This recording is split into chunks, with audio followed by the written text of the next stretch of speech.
Talk to me about what you've noticed about the state of unemployment for Black workers, specifically Black women, and in comparison to previous years as well.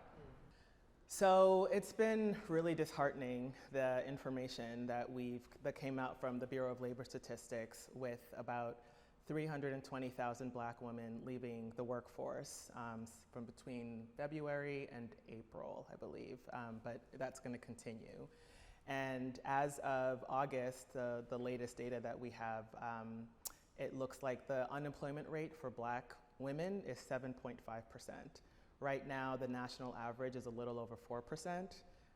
And for men, Black men, it's about 7.1. So Black women are sort of at the highest level of the unemployment rate. And it just goes to show, the impacts that a lot of the policies, I would say, that have been happening through the federal government have on not just people, but Black women specifically. What do you think has contributed to the rise in unemployment when we're looking at the numbers in terms of Black women?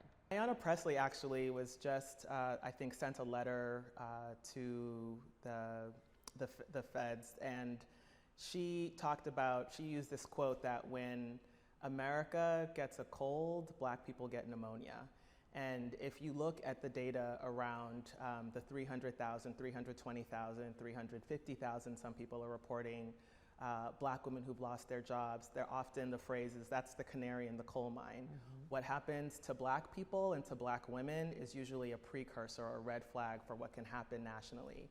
So people may think that, oh, that's just happening over there, but it really is a warning sign for where our economy is going. And economists have known that for a long time.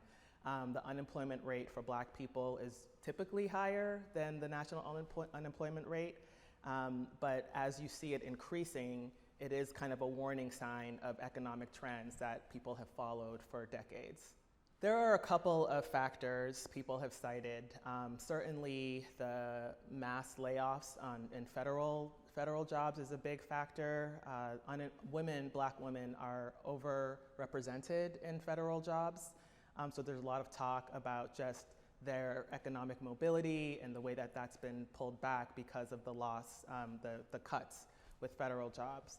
But people also, I think it's important to acknowledge, it's not just the federal jobs. That's not the only reason. Mm-hmm. Some people have attributed tariffs to the decrease in employment for Black women, specifically because small businesses are really being impacted by the tariff policies. And I think it's interesting, I don't have the data on it, but Black women getting hired through small businesses is a result, is a factor to the unemployment rate, certainly. And I just think it would be interesting to compare the rate of Black women in small businesses versus in larger corporate spaces where I think the barriers are much bigger. So there's the tariffs, there's the federal layoffs, and then of course, diversity, equity, and inclusion. And I want to be really careful here to say that it's not that, Black women are now being seen as unqualified, through these attacks on DEI. Mm-hmm. But really the reality is, I think, and a lot of folks are citing, that the attacks on DEI are targeting people of color. There's actually a mass lawsuit, a mass action, class action for hundreds, if not thousands, of federal employees that were laid off. And they're citing the ways in which the attacks on DEI have disproportionately impacted everyone except white men. So I think those are three factors that are coming into play in terms of why Black women are, at the highest levels of unemployment right now. Talk to me about the role that YW Boston plays in addressing challenges that Black women are facing in the workplace. We're in the process of doing strategic planning. Our mission is eliminating racism and empowering women. And so I'm excited to figure out how we can center women of color more specifically in our work. Some of the ways that we've been doing that are, we had a webinar with an amazing group of panelists in July, focused specifically on Black women's mental health. in the workplace, right? And it's something that we know, this is even before all of the data came out about the 300,000, or right around the time. We had planned this already, but we know that Black women, even when they are employed, are struggling, right? Never mind when they're not. We have a lot of programming coming up this fall to kind of focus specifically on women of color, Black women and women of color, including another webinar in October that focuses on women of color in the workplace, and so what is the status? So it'll be a continuation of this conversation. We also have an advocacy training that we're planning specifically for women of color to help uplift their voices, help them navigate the political scene we're in right now. We have a leadership program that we might be launching in 2026, and we're also building partnerships with amazing organizations like the Boston Women's Fund, Massachusetts Women of Color Coalition. I'm hoping to connect with the NAACP and other Black women-focused organizations so that we can be in partnership to come up with different solutions. I have a longer list of things that we're doing, but I don't know how much time we have. But this issue is really important to me, and not just because I'm a Black woman, but because I know this impacts our communities and has a ripple effect on our communities. There's a lot of misunderstanding of what DEI is. It really essentially comes down, in my opinion, to civil rights, into removing barriers for opportunity and outcomes, right? And so if people can maintain, organizations, workplaces can maintain their DEI efforts, they really are not giving certain people advantages, but making sure that barriers are removed for people who normally aren't getting the same access as their coworkers. And it can feel really vulnerable. Even here at YW Boston, we felt the effects of the pushback and the attacks on DEI, but we know how important it is for the well-being of everybody. So I think, just not obeying in advance, not sort of preemptively complying to the fear and the lack of clarity around DEI is important. Learning what you can do legally, which most of the DEI work is legal, is really important. I think that there are also ways in which Black women can, organizations, whether or not they do quote DEI, can really think about their hiring and retention strategies. A lot of folks are strapped right now financially, and they may have a position of, last one hired, first one fired, right, if they're downsizing. We know that disproportionately impacts marginalized employees. So being able to think about some of the policies that folks have been using for a long time and how they may impact Black women or other marginalized communities is really important. If you are retaining staff, I think there's a lot of really important opportunity for mentorship, for coaching, for professional development for Black women, for just workplace wellness for everybody again. I don't know if you've heard of John Powell. He's big with the Othering and Belonging Institute, but he's a big proponent, and I am too, of the targeted universalism concept, which is to say that if you pay attention and support, some of the most marginalized groups, it kind of helps everybody, right? It lifts all boats, so to speak. So when you think about what do Black women in the workplace needs, addressing those things are going to positively impact and improve the workplace experience for pretty much everyone. So those are some things that I think organizations can do, but that's on the institutional level, right? I think systemically, we have to continue even, again, thinking about DEI and how policies play out that support or don't support Black women's progress in the workplace. I was thinking about this question in terms of what are some of the barriers that Black women have to just maintain employment. A lot of Black women are the breadwinners in their families. So what does that mean for their opportunities to pursue education, to pursue vocational training? If, childcare is unaffordable, how does that compromise a Black woman's, employment opportunities or growth opportunities? Student loans, there are so many areas of kind of financial and economic opportunities that we'd have to look at on the systemic level in addition to the organizational level to see how we can support this demographic.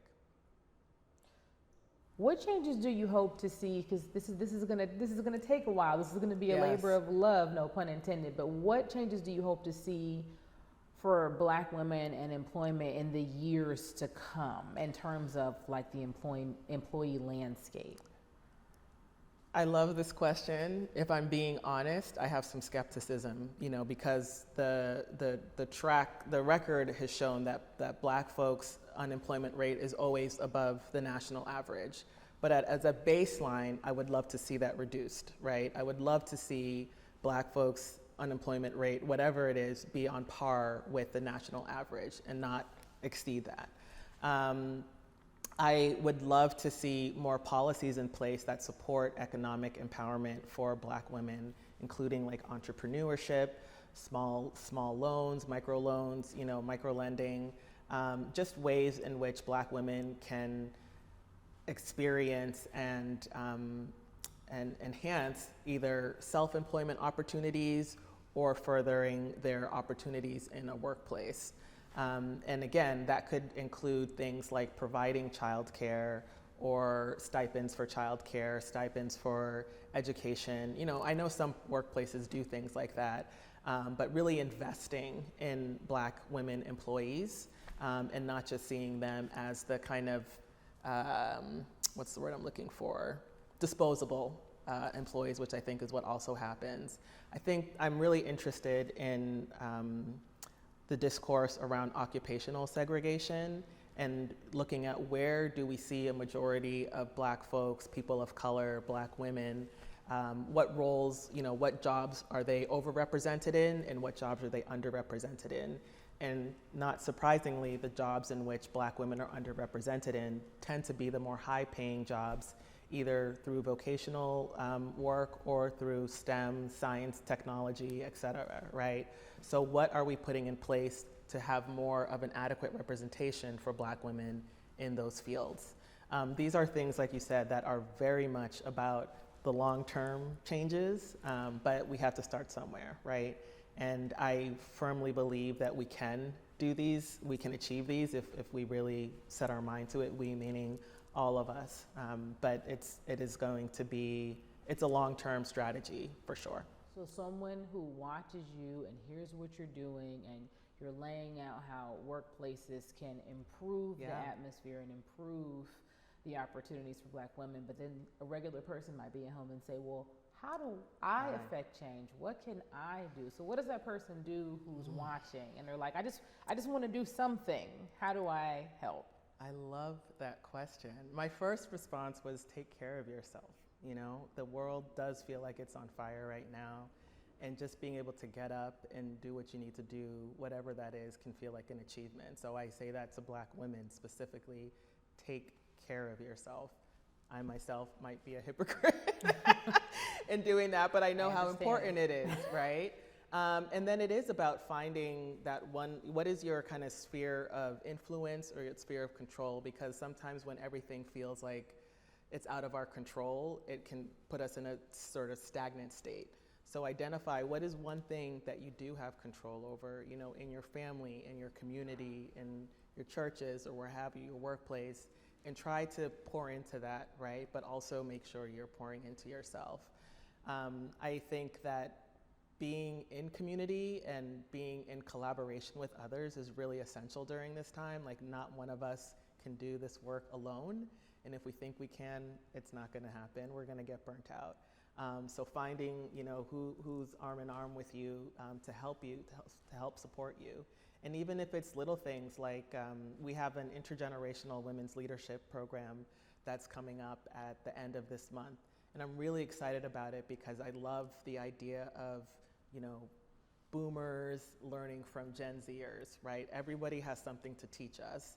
And so just being able to know like what you can offer and what you need to receive and not being afraid to ask for that, I think is really important. I don't know if that's concrete enough, but I would say like what's really important is taking care of yourself and then finding what is the one little thing you can do. Certainly can reach out to YW Boston, can reach out to lots of community organizations that are intentionally wanting to support and achieving, supporting women of color, Black women in Boston, in our communities. So finding community, if nothing else, I think is really critical right now. Now, many of us have either read articles or we've had these conversations in our workplaces, maybe at home, maybe at the water cooler, about Black women being the most educated demographic. Yes. So people may see this headline and be like, how are they the most educated in having this issue? What does that say, bigger picture, about our society? I love that question, and when there was a question, sorry, I'm a little off script here, but around Black women, how education and training, barriers, and I was going to speak to the fact that Black women are the most educated, oftentimes the most overqualified for roles. So this is another case against this idea of meritocracy that Black women don't have, and quite frankly, it's just anti-Blackness, right? You often have Black women who people talk about the glass ceiling or the glass cliff for Black leaders, who are either put in positions that are completely irredeemable and are having to do what I call clean up in aisle 12, right? And don't get me started on what, I don't know, y'all can edit this out, but I call it the mamification of Black women in workplaces, right? Where they're responsible for taking care of everything, cleaning up all the messes, taking care of everybody, holding all of that, right? So if you think about the parallel between Black women seen as domestic, supporting roles and how that plays out in modern workplaces, I think there's a connection. Even if they are qualified, overqualified, and underpaid. I think there's a book coming out today, if not today, from this woman from Harvard called The Double Tax. And it's about the ways in which Black women are underpaid and overcharged for everything that they do. We're hoping to get her at YW. But the point is that if you look at the real data, it is another example of the ways in which policies, not people, policies are negatively impacting employees because of race. And this is exactly why DEI is important, because you can have a really qualified Black woman who is not getting the same promotions, who's not getting paid. We all know about the wage gap for every white man's dollar, a Black woman is getting about 65 cents, right? It's higher for white women and Asian women. So those disparities are not things that people are making up. It really is because of the systemic inequities that people have been navigating for a long time. Okay. The attacks on DEI, right, in my opinion, are about repealing protections for marginalized employees, right? So when you have, that's why I was giving the last hired, first fired kind of analogy. The attacks on DEI are not impacting white people, are not impacting white professionals, even those with DEI titles, right? Sometimes their titles may change to organizational effectiveness or what have you. But what they are allowing is for very specific targeting of Black women. We've seen that on the national scene with the federal administration literally handpicking Black women, Lisa Cook, what have you, to just remove. And they're doing it under the guise of attacking DEI, but it really is much more targeted than that and very specific to Black women. So again, that's why I was I want to be careful that the increase of unemployment for Black women and the attacks on DEI, there's a correlation, but it's not because Black women are suddenly underqualified and that's being revealed. No, they're actually being targeted, and oftentimes they're overqualified career, long-term career women in the federal government suddenly just being told they need to go for no reason, right? Maybe because they, like part of many, many other employees, participated in a DEI program several years ago. I just read an article, Betsy DeVos, when she was heading up the Department of Education, which is one of the federal departments where there is an overrepresentation of Black women. She was a strong advocate for DEI. She suggested that a lot of the employees participate in DEI efforts, trainings, or what have you. And so, ironically, fast forward now, the Department of Education is being targeted, if not, attempted to be gutted, and those Black women are being penalized for something that the head of the department was supporting years ago.